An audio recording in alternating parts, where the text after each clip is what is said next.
নমস্কার বন্ধুরা, কেমন আছেন সবাই? টিনা লাইফস্টাইলে আপনাদের স্বাগতম। এই দিন ছিল রাধা অষ্টমী। রাধা অষ্টমীর দিনে ভোরবেলা 6টার দিকে উঠে স্নান টান করে পুজো ঘরে চলে এসেছি পুজোটা করার জন্য। আর এই যে 5 ভাগে সব সবজি কাটা হয়ে গিয়েছে। এখন মুগের ডাল ভেজে নেব ভোগের খিচুড়ির জন্য। তারপরে পাঁচ তরকারি করব। এই যে সব রকম ভাজি আলাদা করে ভেজে নিয়েছিলাম আগে থেকে, তারপরে সব কিছু দিয়ে দেব আলাদাভাবে। আর এই যে শুনেছি রাধারানী নাকি কচুরমুখী বেশ ভালো খায়, তাই পাঁচ তরকারির ভিতর কচুরমুখী মিষ্টি কুমড়া দিয়েছিলাম। রাধারানীর প্রসাদটা খেতে খুব ভালো লাগবে সেই জন্য। আসলে বিশ্বাসে মিলাই বস্তু তর্কে বহুদূর। আমরা বিশ্বাস করি যে আমরা মন থেকে যে খাবারটা করি আমাদের ভগবান সেটা খায়। আর এই যে তারপরে আমি পায়েস আর কি রান্না করছিলাম। পায়েসটার চালটা আমার বোন একটু দিয়ে দিচ্ছিল।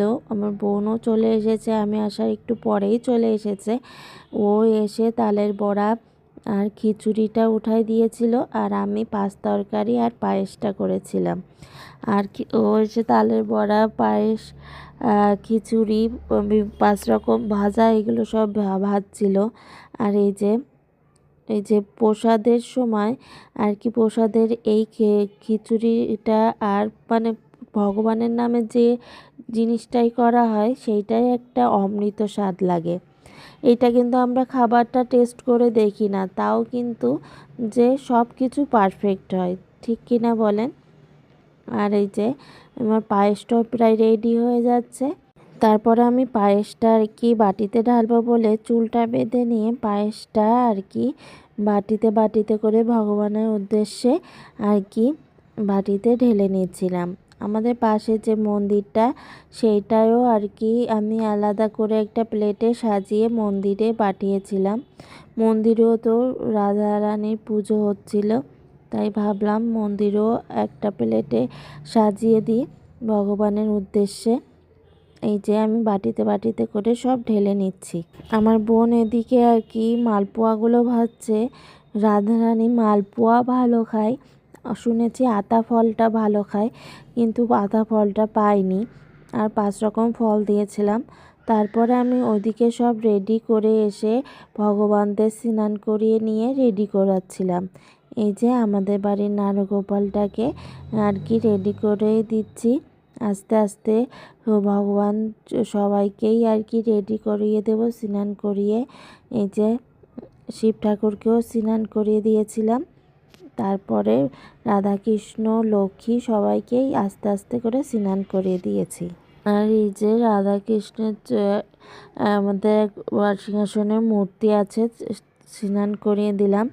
আর এই যে আমাদের বাড়ির নারুগোপাল আর লক্ষ্মীর জন্য আমি একটা পেজ থেকে এই ড্রেসটা নিয়েছি। মানে ছবিতে যতটা ভালো লাগছে সামনাসামনি দুইজনকে এত সুন্দর লাগছিল, এত ফুটছিল, মানে মনে হচ্ছিল আলো ঝরছে চারদিক দিয়ে। এই যে মা লক্ষ্মীকেও স্নান করিয়ে এই যে সুন্দর করে সাজিয়ে তাদেরকে আমি সিংহাসনে বসিয়ে দিলাম। আস্তে আস্তে সব কাজ আর কি সম্পূর্ণ করে নেব।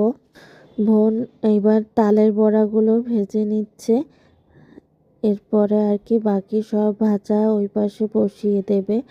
আস্তে আস্তে করে সব কাজই সম্পূর্ণ হয়ে যাবে। আমরা 6টার সময় এসেছি, 10টা 10:30টার মধ্যে সব কমপ্লিট হয়ে গিয়েছিল। তারপরেও পূজা সম্পূর্ণ হতে হতে 12টা 12:30 বেজে যায়। এই যে বোন খিচুড়িটা দিয়েছে, এবার আমি খিচুড়িটা আস্তে আস্তে আর কি সব বাটিতে করে সুন্দর করে সাজিয়ে দেব ভগবানের উদ্দেশ্যে।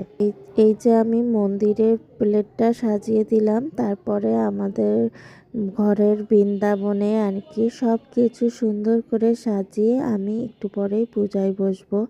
পূজায় যখন বসবো তখন আমাদের বাড়ির নারগোপাল আর লক্ষ্মী চলে এসেছে। মেয়ে প্রথমে ঘুমিয়েছিল তো বুঝতে পারিনি। আমি উপরে পূজার ঘরে পূজা দিচ্ছি, তারপরে আগের দিন বলে রেখেছিলাম, তাই মাসিদের বলছে যে মা তো পূজা দিতে গিয়েছে, আজ তো পূজা ছিল। মনে পড়া মাত্রই তারা 2 ভাই বোন চলে এসেছে। এই যে ততক্ষণে আমি পূজায় বসে গিয়েছি, পূজাটা করে নিচ্ছিলাম।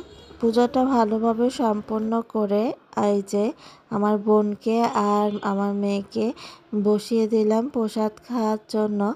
আর বাড়ির সবাইকে দিয়ে তারপরে আমি প্রসাদ খাবো। এই যে মেয়েটা দেখেন, তার সোনামা বলে দিচ্ছে এভাবে প্রসাদ নম করে খেতে হয়, তাই প্রসাদ নম করে খাচ্ছে।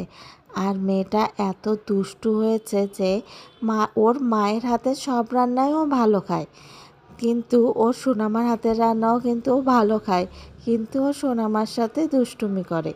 আর একদিন আপনাদের সাথে এই ছোট্ট গল্পটা শেয়ার করব।